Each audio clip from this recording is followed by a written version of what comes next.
Good afternoon, ladies and gentlemen. Just make sure you have your first and last name, please. And we're going to get moving here pretty quickly. Then make sure your video is on also.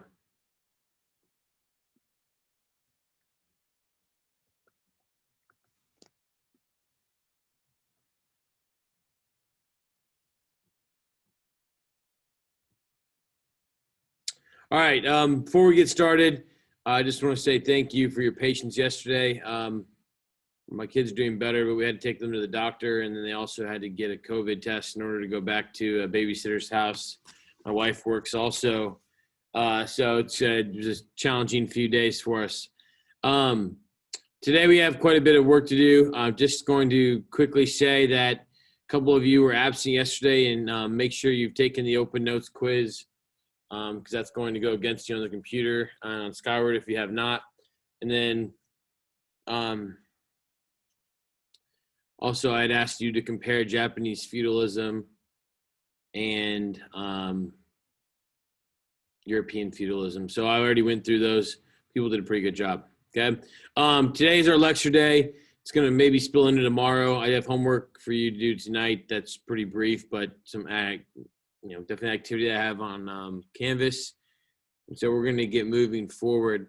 Last week I noticed in the sit and get when we did themes, after you guys, after the lecture today and potentially tomorrow, Thursday, you need to be able to process what I say and what you read when we go over themes for the course. So really important for you guys to be paying attention today, not have your phone out,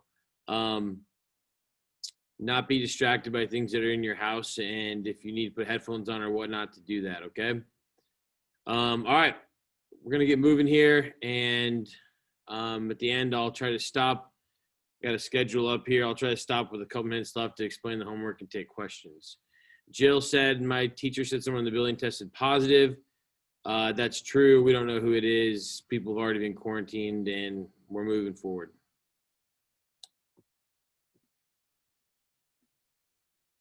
So, all right. We've got a lot to cover. So the first thing we're going to take a look at is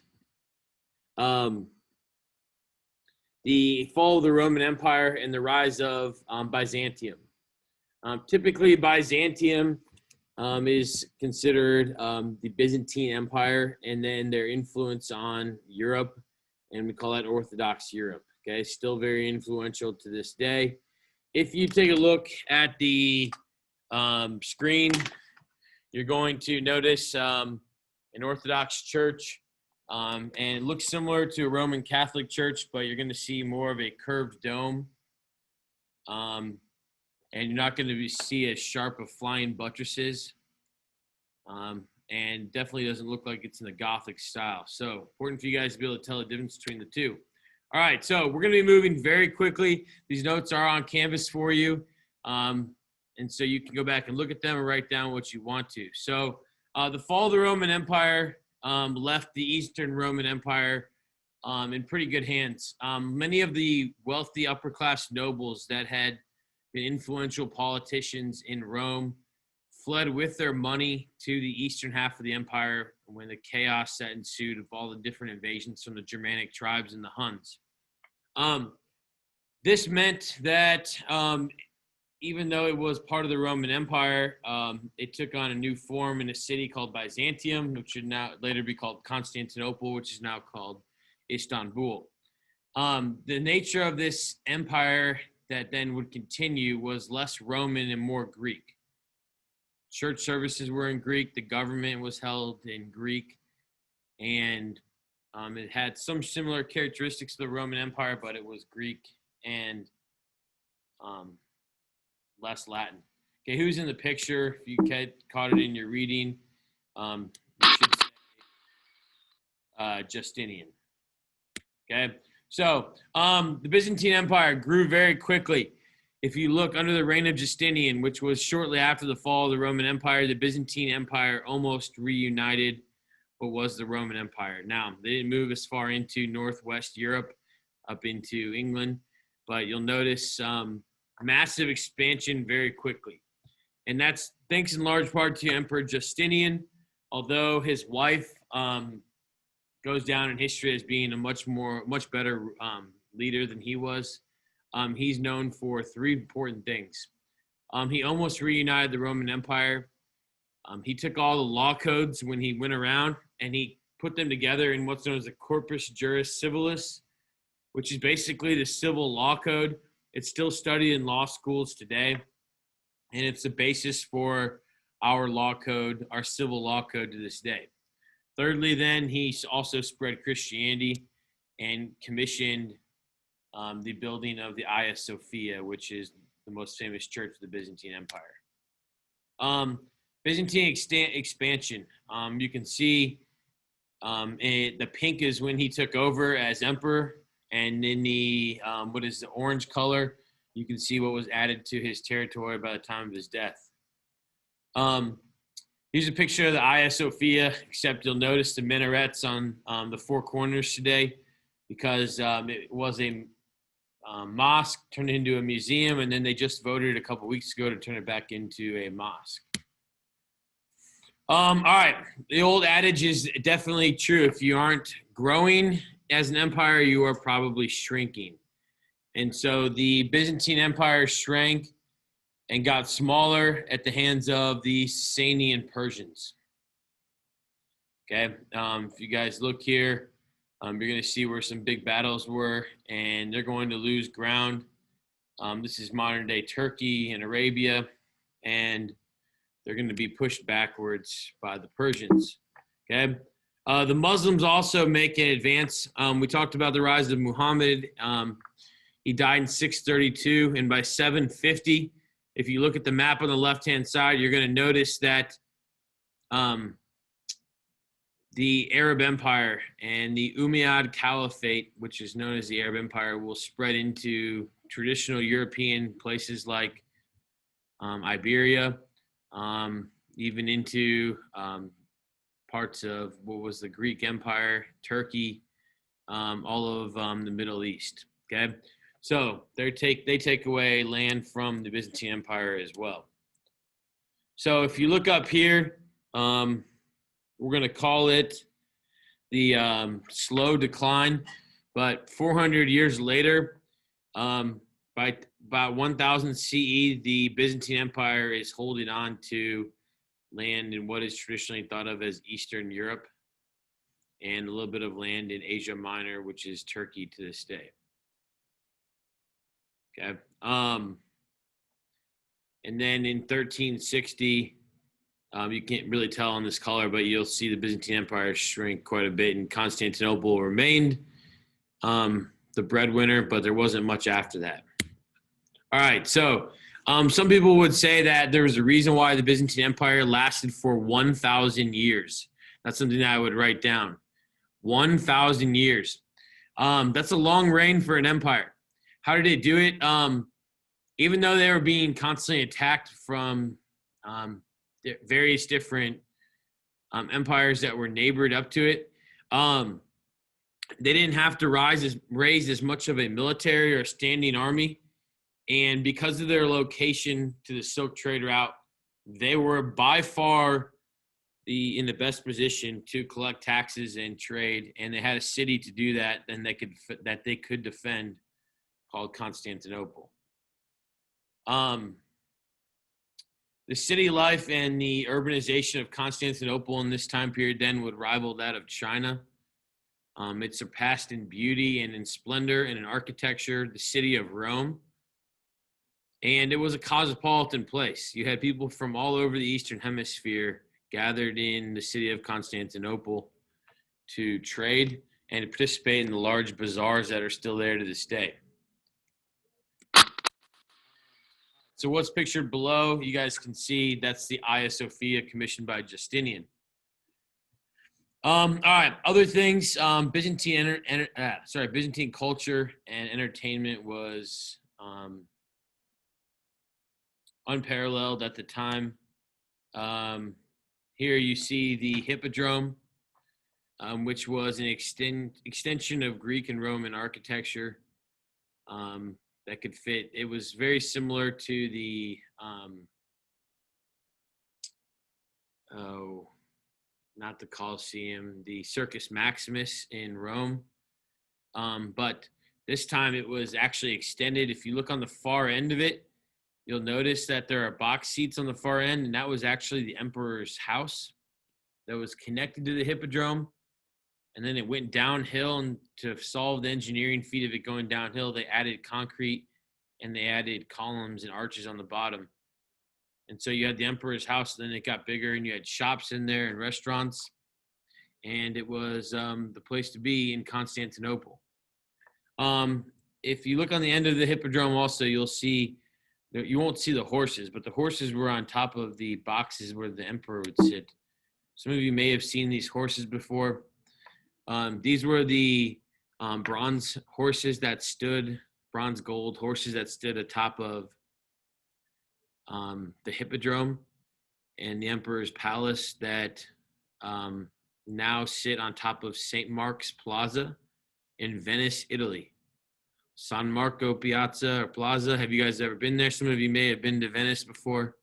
If you have, these horses are pretty distinguishing there and pretty easy to see. And they came from Constantinople and were stolen during the Fourth Crusade when the Crusaders from Western Europe went to Constantinople and sacked the city and stole the horses.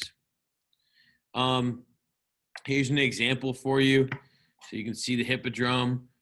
You can see the Hagia Sophia here. You can see the palace. Again, this would rival, if not be more luxurious than Rome itself. In order to get water to this area and to the city, which was growing and expanding, because it was really wasn't a very large city when it was built. They built what's known as the Basilica Cistern. And so if you look on the map, it's up here, kind of on the top. But this was a couple football fields long. Every single column was done by in an artistic form, has its own geometric shapes on it, and it's an underground holding tank where they would feed, or it would be used to produce water for the entire city. Okay, and then there were aqueducts that would feed it from the higher locations in the hills. Pretty impressive architectural feat. You go there to this day, there's a mall on top of it, like an outdoor mall. And you don't even know that underneath here is a huge water storage tank. Here's another view from there. Clearly they valued splendor and lavishness.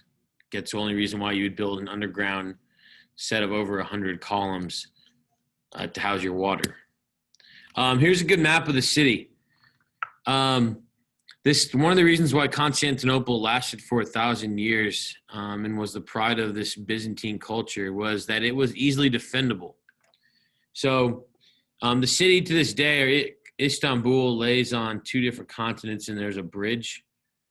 But if you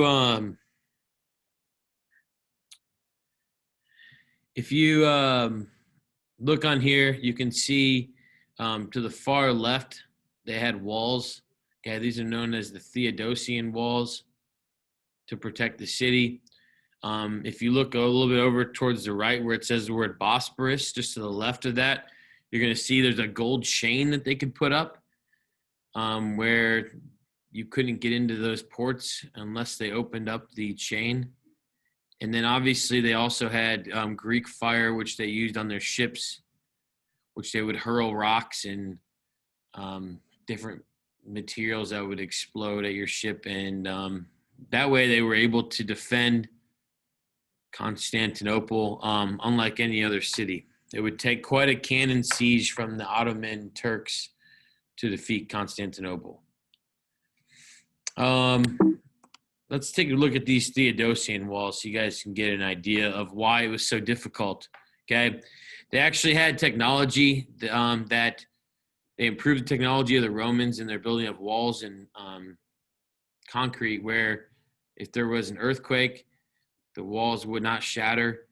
There was two different sets of walls approximately 6 feet thick, and then there was also a motor on them as well.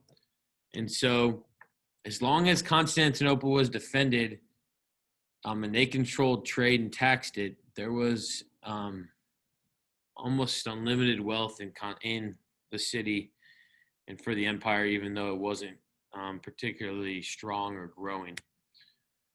All right, so the Church of Constantinople had issues after the fall of Western Rome.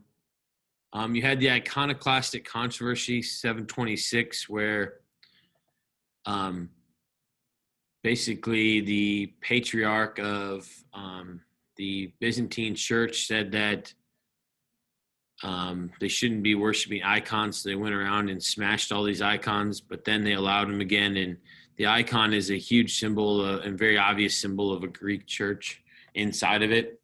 But also services were in Latin in Rome, prayers were in Rome, prayer books were in Latin. And then in the Orthodox Church or the Byzantine Church, things were done in Greek. Greek bishops, or you want to call them pastors to this day, ministers, were allowed to marry, have beards, wear whatever clothes they wanted when they were not in public, and have children. Whereas Roman bishops and those who worked for the clergy in Rome and for the Roman Catholic Church could not marry, had to take an oath to be celibate.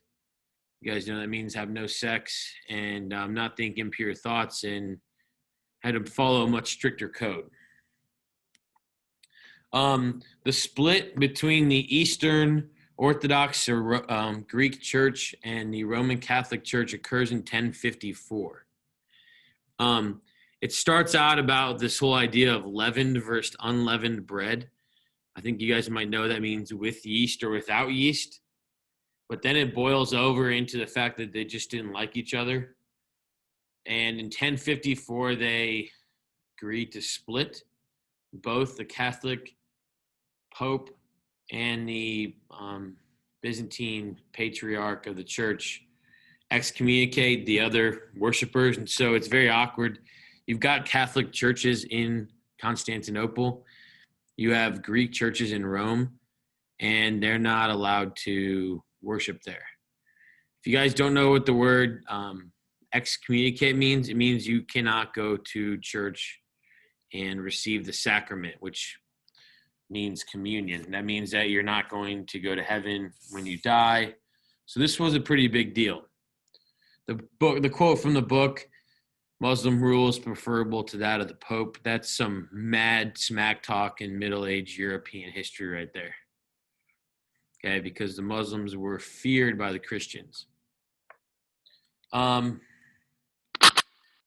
right, so that's going to lead to 1453, and Constantinople will fall to the Ottoman Turks, and they will lose their dominance in controlling trade between Europe and India and China. And that's one of the reasons why you see the age of exploration occur after that is Europeans want to figure out a way to get to China without paying the middleman. All right, let's move on. So Kievan Rus in Eastern Europe. If you guys look up on the screen, you're going to see the Vikings were in the north between Sweden, Norway, Finland, Denmark to start. And then you had Constantinople down on the bottom part of this map. And you had a north-south trade route that occurred between the Vikings and the Byzantine Empire. That north-south trade route obviously had to have places to stop on it. And that's where towns start to develop in Eastern Europe. And probably the two largest, and you can see them on this map, are Novgorod in the north and Kievan Rus, or Kiev, a little bit further south. Okay, today Novgorod is in Russia and Kiev is in the Ukraine. But both were influential trading routes in this north-south trade route. Kiev. Okay, Kiev and Rus will lead into the birthplace of Russia, and it's King Rurik of Denmark, who is of Viking descent, who loosely allies the states that are along this trade route to create an emerging civilization, again known as the people of the Rus. And they adopt Christianity around 1000 CE, 980, and that's really just for political expediency, so that they were looked at as, I mean, they were basically copiers of the Byzantine Empire. And they copy the Orthodox Church, not the Catholic Church. And here you're going to start to see an extremely Christianized society develop, and their own somewhat feudal structure that had been in place in Western Europe is going to emerge in Eastern Europe also. So the culture of Kiev is then, again, really a mix between its own unique culture and the Byzantine Empire. Kiev, after the Mongols invade and destroy Kiev and Rus and burn every city to the ground, they're going to become Russia. The religious influence, like I said, the Orthodox Church, so the split between the Roman Catholic and Orthodox Church leaves Orthodoxy in Eastern Europe. So Poland was, modern day Poland is kind of that line that's drawn, and we'll talk about the Reformation in a couple of weeks here. The alphabet was the Cyrillic alphabet based off of Methodius and Cyril, who were two missionaries who spread Christianity to Eastern Europe and Kiev and Rus. And they were mostly peasant farmers, and then they would pay their taxes to the nobles who owned most of the land, and these nobles were called boyars. Boyars. The boyars were nobles in Russia or in early Kiev and Rus, and they're the ones that will end up collecting taxes to pay tribute to the Mongols, and then they're the ones that'll end up reunifying Russia after the Mongols, and that basis comes from Kiev and Rus. All right, we're going to take a brain break for a second. I don't know if it's a brain break, but we're going to call it that. We've got about 20 minutes left. So here's what I want you guys to do. I think I already kind of went over this, but the Byzantine Empire, as it continues to fall, the power leaves, and they're not really kind of, Byzantine Empire is the stakeholder in this area that keeps everything together. When they fall, and all these different people come running out of Central Asia towards Europe to get away from the Mongols or the Tatars, you're going to see Kiev and Rus fall to the Mongols. Okay. All right, here's what I want you to do. Let's show some synthesis here. Okay. In the chat box, I want everybody to post one thing that they either learned from reading about this or talking about today that they didn't know before this. Okay. Do it now. I'm going to give you like a minute. Okay. Go.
All right.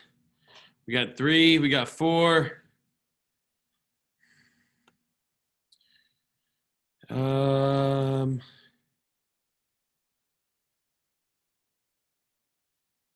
Huh.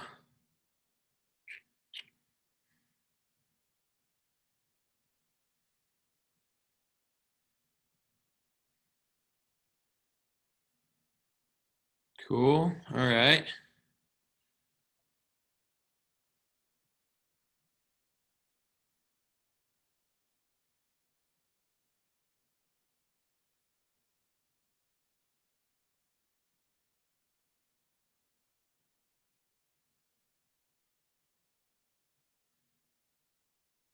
Vivian Taylor says she wants to travel there. I have yet to go there, and I definitely want to go.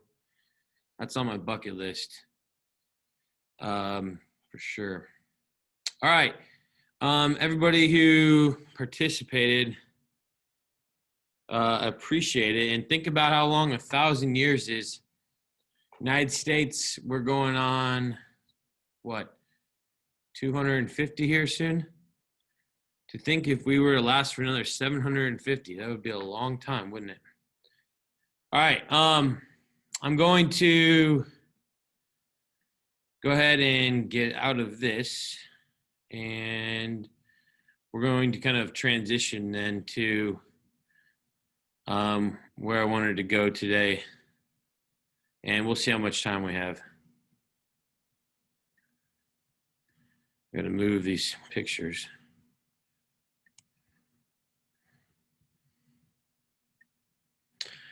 All right. So Europe, we're going to kind of move over to Western Europe. Bias says Europe in the Middle Ages, but I think a lot of you know the nitty gritty on this. So, or not the nitty gritty, but you guys know the shell of this. So we can move fairly quickly. Difficult to cover Europe between the years of the fall of the Roman Empire to 1450 in a week. I usually spend a week and a half on this, so we're doing the best we can here in a day or so. So first thing we're going to talk about is politics and how they organized after the fall of the Roman Empire. So not sure why my pictures aren't showing up on here. 1 second here. I have them here. Why?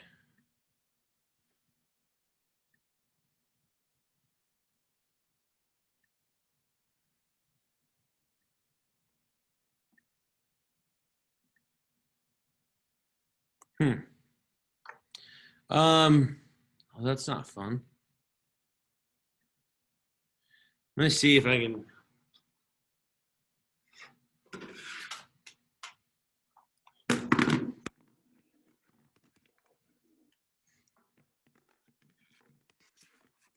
Or an older copy here. Sorry for the inconvenience.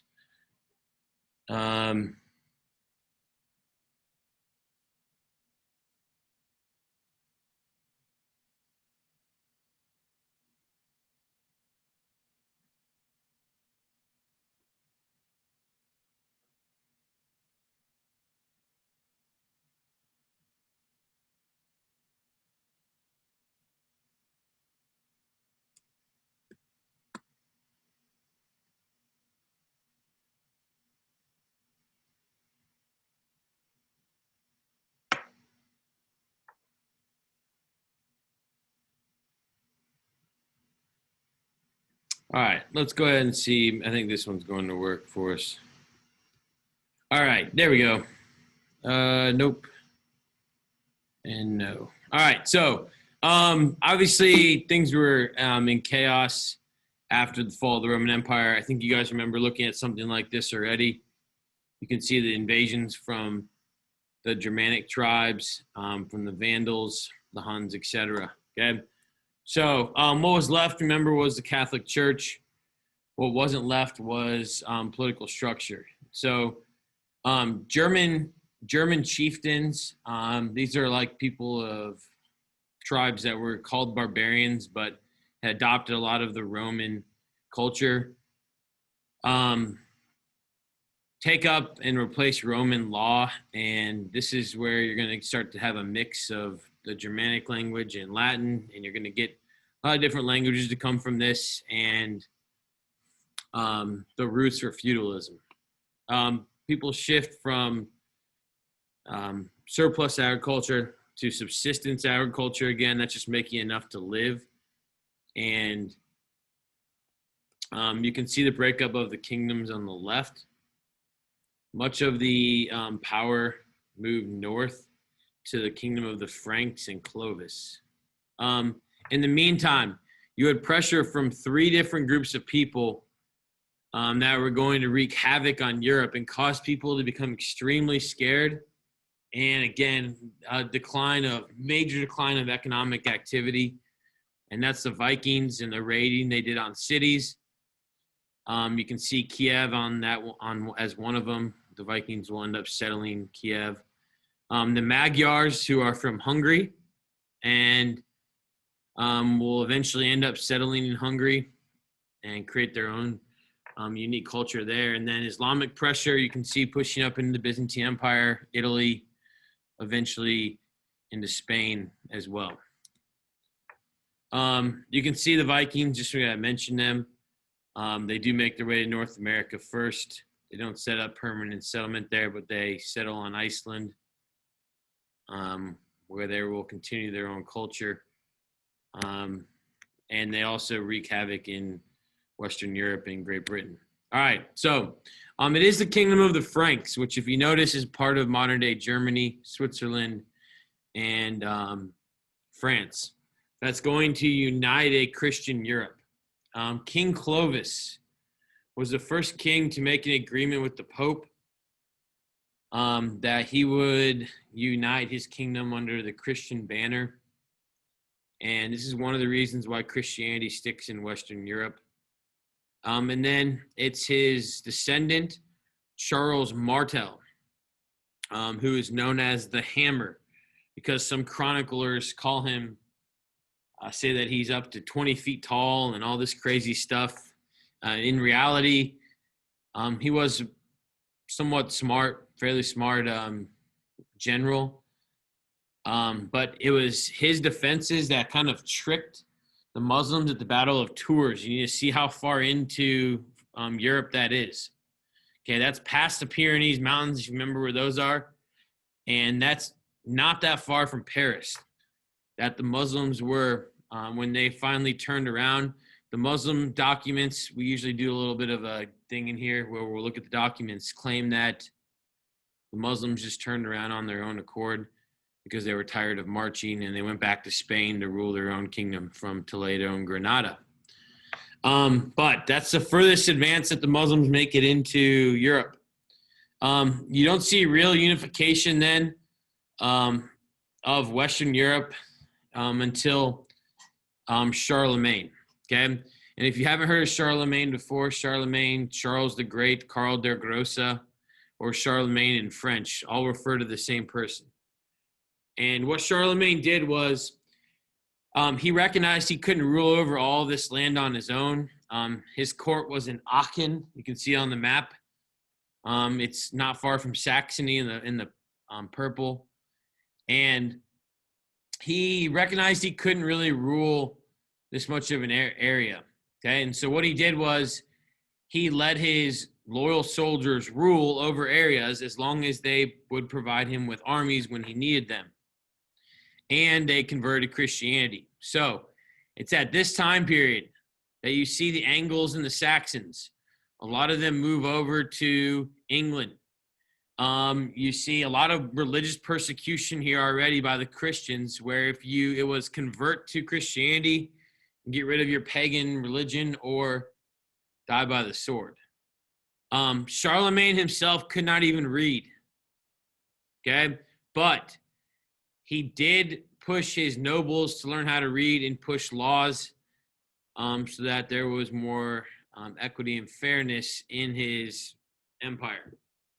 In the year 714, on Christmas Day, the nobles around Rome had kidnapped the Pope, and they were about ready to overthrow the Pope. And so Charlemagne puts together an army, goes down and arrests the nobles who had been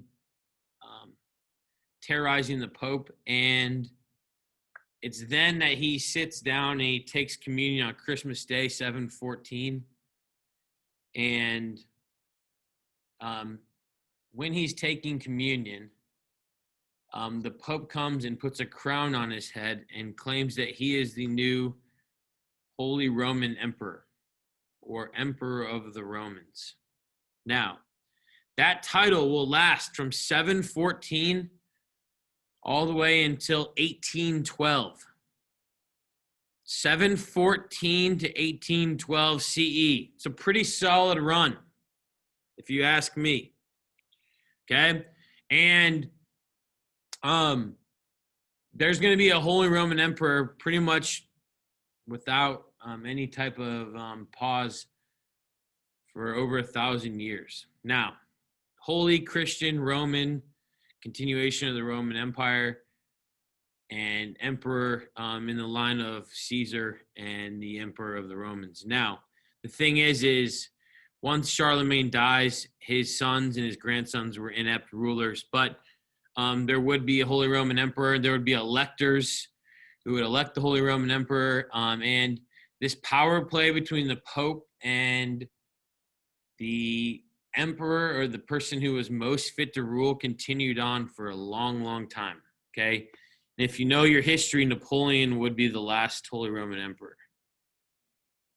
All right. We're going to look at feudalism quickly here. All right. So, European feudalism. You guys have probably heard of this before, but kings and nobles give a gift known as a fief to a vassal in exchange for military service. So, if you were willing to fight for your lord, you would get land, and in return, you'd provide them with military service. Vassals then, who were the nobles, gave land and gave away chainmail and horses and swords to knights in exchange for military service as well. Okay, European feudalism, very similar to Japanese feudalism. Some people said there were similarities. A lot of people had differences, which I was a little confused about, but depending on how you argued it. So similar chain of command here. Most of you have seen this before. The knights would protect the manor. The manor could be a massive manor. The fief, the gift that the nobles gave to lesser nobles or lords, could be small. Could be the size of one farm, or it could be the size of county in Indiana. It just depended on the size of the gift and how big of a deal you were, okay, your title. They practiced this thing called primogeniture, which means that when somebody died, the land and the title all passed down to the eldest son. And so if you were not the oldest son, you then had to either become a knight and fend for yourself to get your own land, or you had to go into the church and become a monk, where you then would eventually have the chance to raise up in the Catholic Church. Obviously, you would never have kids, but you could gain title and status. And status was way more important in title than anything in the early part of the Middle Ages. Okay, you guys have seen the knight before. I asked you guys this the other day, compare the knight to the samurai. Both were considered the fighters and the protectors at their time. All right, so manorialism. Manorialism is the manner of life that majority of people had to live in the Middle Ages and beginning of the Middle Ages in Europe. And so what ends up happening then is serfs, because they have to pay taxes on the mill, they have to pay taxes on the brewery, they have to farm their lord's land, and they're given their own very small plot of land to work. They end up being bound to the land. And over time, it becomes they're legally bound to the land, where they can't actually gain their freedom. And so that's going to make the feudal system very rigid in Europe until trade starts to become more popular again. Okay, you can see some kind of jokes here. Here's an advertisement for being a serf. And the advertisement says the gap between the rich and the poor. Let's see if I can read it.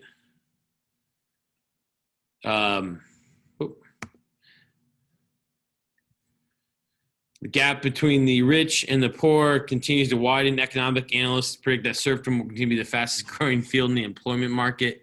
Get a head start. Obviously, that's a joke.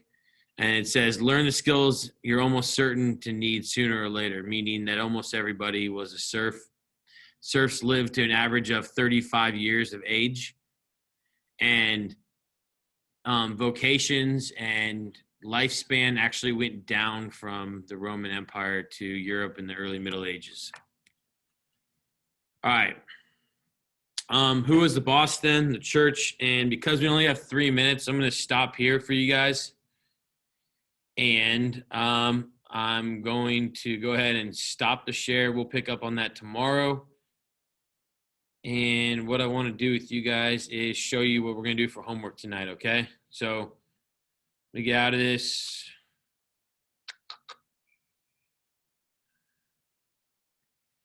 And I'm going to take over your screen just for 1 more minute. And that's to show you guys.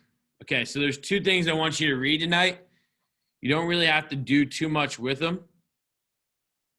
It is, if you go to modules,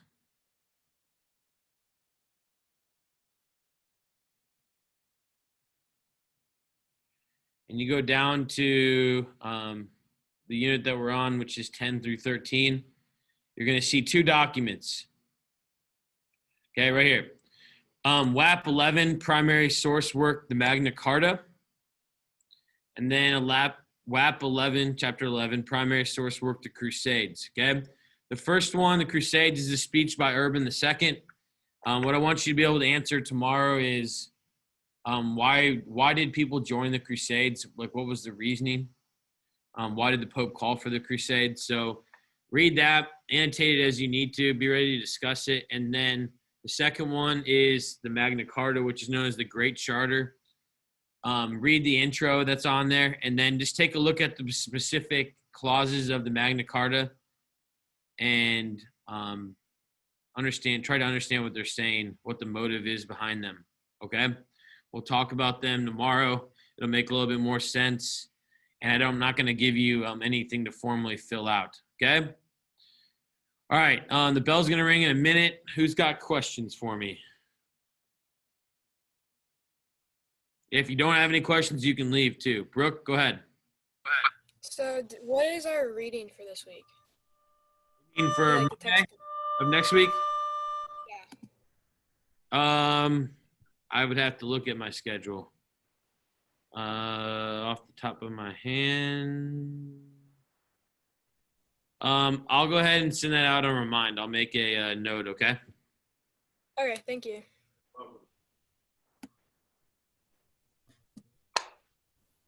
I think it's on. Anybody else? Yeah, I just had this question in my mind about the Byzantine Empire and the Christianity split, and you were talking about how they agreed upon it. Do you think that if they were under like different circumstances, like the split would have been like messier, or like because it seemed like it was just so like formal, and like I don't know, I hadn't really thought about it that way. Like I knew that they had like split obviously, but I didn't realize that it was like more formal than that. But do you think that like if like I don't know, like the culture was different, then do you think like it would have been like a bigger like commotion? Like it wouldn't have been. It was a big deal. It was a big deal. It's just you got to remember, it took a long time for information to spread during this time period. Oh, yeah. It's not like they could get on their cell phones or on Twitter and blast it out that somebody, that there was a split. Certain churches and a lot of people had to decide which one they were going to follow. And so in 1054, it took 100 years, for that to set in place, which is 3 generations of people at that time. For us, it would be messy. And it was a big deal. In history, it's a big deal because to this day, the Pope and the Patriarch of the Byzantine or of the Orthodox Church, they've made kind of a truce about 25 years ago, but they still don't. I mean, there's not cooperation between Christians. It's not one Christian church anymore. It's lots of different kinds. Yeah. All right. Thank you. You're welcome. Ask away. Let's go, guys. Oh, see ya. Okay.